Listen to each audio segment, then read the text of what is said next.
Chers Africains, il y a de cela quelques années passées, avant la mort du guide libyen Mohamed Gaddafi, nous avions entendu le discours de l'ex-président français Sarkozy, alias le tueur, prononcer un discours sur le nouvel ordre mondial, dont il disait tous les États devraient s'aligner.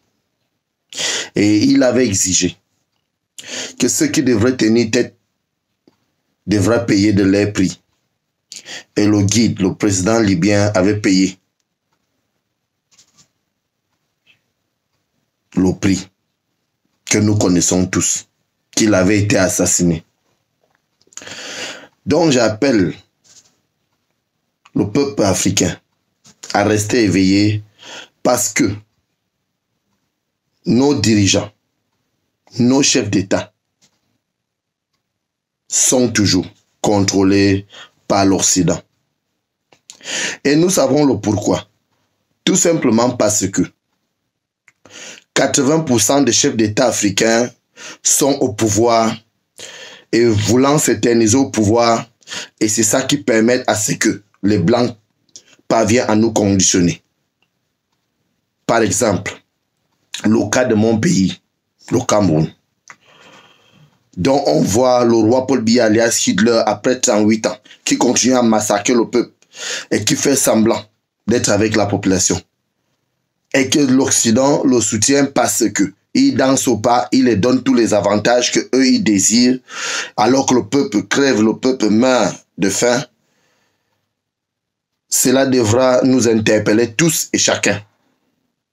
En tant que panafricains, nous devrons nous lever parce que ces pandémies qu'ils sont en train d'amener avaient été prédites par plusieurs personnes. Nous avons même vu les films tourner au nom de ce nom, au nom de ce virus, Corona, dont les autres appellent Covid-19. Donc aujourd'hui, moi j'appelle Covid-business. Parce que c'est l'ordre mondial, le nouvel ordre mondial qui est en train d'amener tous ces désastres. Comme ils n'ont plus le respect pour l'humanité, donc avec la complicité de certains hommes de Dieu du monde que nous connaissons tous,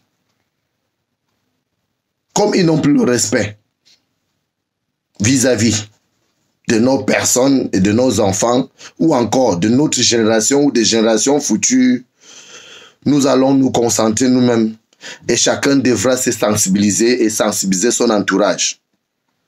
Alors il est l'heure pour nous de nous préserver et de nous protéger. Parce que même si les États africains ferment leurs frontières comme ils l'ont fait, ils vont toujours pénétrer.